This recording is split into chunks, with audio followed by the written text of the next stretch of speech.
పార్కులో ఆ రోజు నేను చెప్పా, ఒక చిన్న హాల్ కట్టండి, హాల్లో చుట్టూ గ్లాసెస్ పెట్టండి, సీలింగ్ చేసి ఏసీ పెట్టండి. ఎవరైతే పేదలు నిరుపేదలు పిల్లలు ఉండారో వాళ్ళ తల్లిదండ్రులు వాళ్ళ పిల్లలు కలిసి చక్కగా బర్త్డేస్ కానీ చిన్న చిన్న ఫంక్షన్స్ చేసుకుంటారు. ఖర్చు లేకుండా, ఖర్చు అనేది ఉండదు. అదే బయట ఫంక్షన్ చేసుకోవాలంటే మన ఫంక్షన్ హాల్ డబ్బులు ఖర్చు. అంతేగాని ఇక్కడైతే వాళ్ళతోటి ఆడుకునే పిల్లలు అందరూ ఉంటారనే ఉద్దేశంతో నెల్లూరులో కొన్ని పార్కులు యాక్చువల్గా ఇది టేకప్ చేసాం. దాంట్లో ఫస్ట్ ఇనాగరేషన్ ఈ 17వ డివిజన్లో చేశారు, బల్జిపాలెం. దాంట్లో ఎవరైతే దీన్ని టేకప్ చేశారో అతన్ని కూడా నేను అభినందిస్తున్నా, అధికారులు కూడా అభినందిస్తున్నాను. నిజంగా చూస్తే చక్కగా ముచ్చటగా ఉంది. అంటే పెద్ద హాల్ ఇది కాదు, ఇక్కడ ఒక 30 మంది చిన్న పిల్లలతో చక్కగా ఎవరైనా ఒక ఇట్లా. అందుకని ఈరోజు ఈ యొక్క బల్జిపాడులు ఎవరైనా పిల్లలు ఉంటే వాడు బర్త్డే చేస్తాం, ఇక్కడ వాడు పిలిపించమన్న 2-3 సరే. రేపు బర్త్డే ఒక పాపను పిలిపించారు. ఆ పాప యొక్క బర్త్డేని యాక్చువల్గా ఈరోజు ముందుగా కేక్ కట్ చేసిన దానికి ఆ పాపకు కూడా హ్యాపీ బర్త్డే పాప. ఈరోజు నిజంగా చాలా చాలా ఉంది. చక్కగా పిల్లలు ఆడుకోవడానికి మంచి ఎక్విప్మెంట్ చేశారు. నెల్లూరులో 47 పార్కులు టేకప్ చేసాం. 47లో నాకు తెలిసి దాదాపు 44 అయిపోయినాయి. మరొక 3 ఇంకోటి కూడా రెడీగా ఇనాగ్రేషన్ ఉందన్నారు. అది నెక్స్ట్ వీక్ వచ్చిన పెడతానని చెప్పాను. పొట్టిశ్రావణి. అది కాకుండా పిల్లలకి నెల్లూరు సిటీలో ఒక అడ్వెంచర్ పార్క్ ఒకటి పెట్టాలని, అదేవిధంగా వాటర్ స్పోర్ట్స్ పార్క్ ఒకటి పెట్టాలని, పినాకిని పార్క్ ఏదైతే ఉందో ఆ పార్క్ వచ్చి యాక్చువల్గా ఆ పార్క్ ఒకటి, బొడిగోడు తోట పక్కన ఒక పెద్ద పార్క్ ఉంది అదొకటి. అదేవిధంగా మన యొక్క అల్లీపురం పోయే దగ్గర లెగసీని మొత్తం తీసేస్తున్నాం, మరొక నెలలో పూర్తిగా వెళ్ళిపోద్ది బయటికి. ఈ 3 పార్కుల్లో ఒక పార్కుని అడ్వెంచర్ పార్క్గా, ఒకటి వాటర్ స్పోర్ట్స్గా, ఇంకొకటి ఏదన్నా పిల్లలకి బాగా యాక్టివ్గా ఉండేటట్టుగా ఈ 3 పెడదలుచుకున్నాం. దాని మీద కూడా యాక్చువల్గా డిపిఆర్లో కన్సల్టెంట్ చేస్తున్నారు. అది అయిన తర్వాత ఆ 3 కూడా టేకన్ చేసి నెల్లూరు కార్పొరేషన్లో అటుపక్క మనకు నెక్లెస్ రోడ్డు దాన్ని బాగా డెవలప్ చేయటం, ఇటుపక్క పినాకిని పార్క్ ఏదైతే రివర్ పెన్నా ఆ విధంగా ప్రణాళికలు రచిస్తాం. ఇవన్నీ కూడా చేస్తాం. నేను అందరినీ ఒకటి రిక్వెస్ట్ చేసేది, end-to-end రోడ్లు అవుతున్నాయి. end-to-end రోడ్డు పూర్తయితే దుమ్ము లేని నగరం అవుతుంది. ఒక్క దుమ్ము కూడా ఉండకూడదు, ఒక చిన్న దుమ్ము కలికి కూడా ఉండకూడదని నేను అధికారులకు ఆదేశించాను. అది రావాలంటే ఒకటే end-to-end రోడ్, ఎక్కడ హాట్ హోల్స్ లేకుండా end-to-end రోడ్స్ ఉంటే ఇవన్నీ కూడా బహుశా మరొక 2-3 నెలల్లో పూర్తి అయిపోతాయి.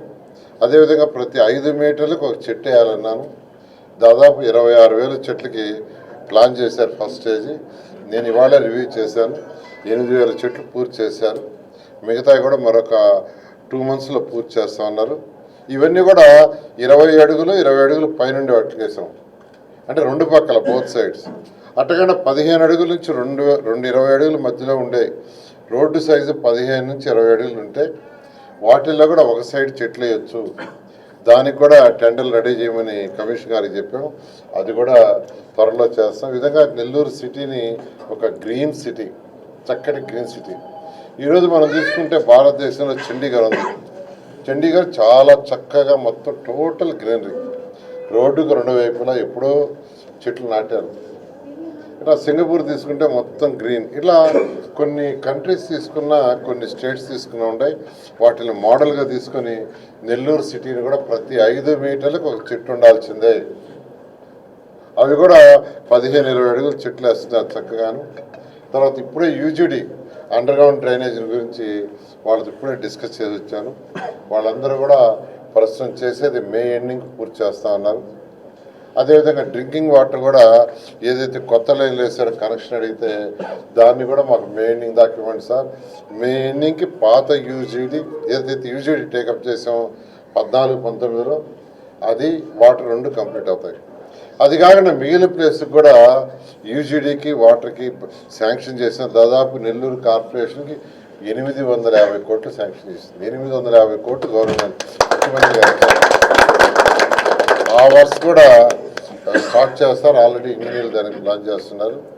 అదేవిధంగా స్కూల్స్ 15 స్కూల్స్ టేకప్ చేసే విఆర్ఐ స్కూల్ లాగా చేయాలని వాటి వర్క్ కూడా జరుగుతుంది. ఈ విధంగా నెల్లూరులో అనేక అభివృద్ధి కార్యక్రమాలు ఇవన్నీ ఇప్పుడు దోమలు ఉన్నాయి ఎక్కువ అని అంటున్నారు, ఉంటాయి. ఎందుకంటే యూజీడీ అయిన దాకా దోమలు పూర్తిగా పోవు. యూజీడీ పూర్తిగా అయ్యి ప్రతి ఇంటి నుంచి కనెక్షన్ కానీ దానికి ఇచ్చేసేస్తే రోడ్డుకు రెండు వైపు పక్కలు ఉన్న డ్రైన్స్లో వాటర్ ఉండదు. ఇంకా ప్రజలు తెలుసుకోవాల్సింది ఏంటంటే యూజీడీ చేసిన తర్వాత రోడ్డుకు రెండు వైపులా ఉండే డ్రైన్స్లో నీళ్లు ఉండవు. అవి ఎందుకు కట్టారంటే వర్షాకాలంలో నీళ్లు పోవటానికే. ఎప్పుడైతే నీళ్లు ఉండవో దాంట్లో దోమలు ఉండవు. కాబట్టి దోమలు లేకుండా పర్మనెంట్ సొల్యూషన్కి ఏంటంటే 100% యూజీడీఏ అదే మార్గంలో చేస్తున్నాం. అయితే యూజీడీ కట్టిన తర్వాత ఏదైతే ఈరోజు ఉయ్యాల కాలువ, మల్లప్ప కాలువ, రామిరెడ్డి కాలువ వాటిని కానీ కవర్ అయ్యకుంటే మన దోమలు వస్తాయి. అందుకనే గవర్నమెంట్ ముఖ్యమంత్రి గారు అడిగితే 50 కోట్ల రూపాయలు బడ్జెట్లో ఇచ్చారు. ఆ వర్కులు కూడా వేగవంతంగా జరుగుతున్నాయి. అక్కడక్కడ కొన్ని నీళ్లు కొద్దిగా డిస్టర్బ్ అవుతున్నాయి. దానికి అందరూ కూడా సహకరిస్తున్నారు. వాళ్ళకు కూడా నేను ధన్యవాదాలు చేస్తున్నాను. యూజీడీ అయిపోయి ఈ 15 డ్రైన్స్ కూడా పూర్తిగా మనం కానీ కవర్ చేస్తే నెల్లూరుకు దోమలుండి అప్పుడు దాకా కొద్దిగా నెల్లూరు ప్రజలు ఓపికగా ఉండాల్సిందిగా రిక్వెస్ట్ చేస్తాను.